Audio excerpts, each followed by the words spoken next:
انت ليه بتشرب 3 لتر ميه قبل اذان الفجر؟ انت ايه، بني ادم ولا جمل؟ اكيد انت بني ادم.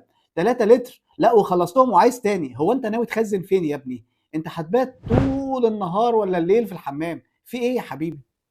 الميه بقى اللي حضرتك بتشربها دي ملهاش اي لازمه. مع دكتور محمد حسنين هتصوم وتشبع وتخس. شرب كميه الميه الكبيره دي قبل الفجر ما يأذن، انت جسمك مش تانك يا حبيبي. لاحظ ان كل الميه دي هتخرج مع البول، او الميه اللي هتدخل هتطرد كميات ميه قدها بالظبط موجوده اوريدي في جسمك، هتخرج مع البول. فحضرتك كده انت ما حلتش المشكله ولا حاجه.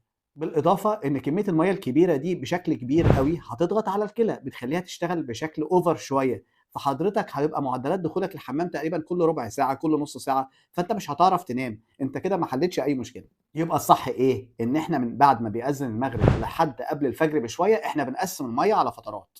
يعني يا سيدي كل ساعه اشرب لك كوبايه ميه.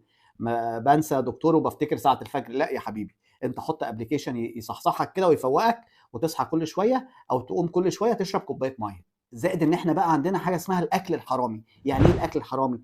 الاكل اللي بيشفط كميه ميه كبيره من جسمك، زي ايه؟ المقليات، زي الكافيين الكتير، زي الحاجات الحوادق اللي انت بتاخدها كتير. دي بتسحب كميه ميه كبيره من جسمك. فانت هتعوض، بس ايه الفكره؟ انك تدخل ميه بانتظام. قسم يا سيدي، شوف كام ساعه حضرتك. من بعد الساعه 6 مثلا لحد الساعه 2 وليكن صباحا، في حوالي 8 ساعات احنا محتاجين كل ساعه كوبايه واحده بس اسمك ايه؟ وزعت الموضوع بشكل صح.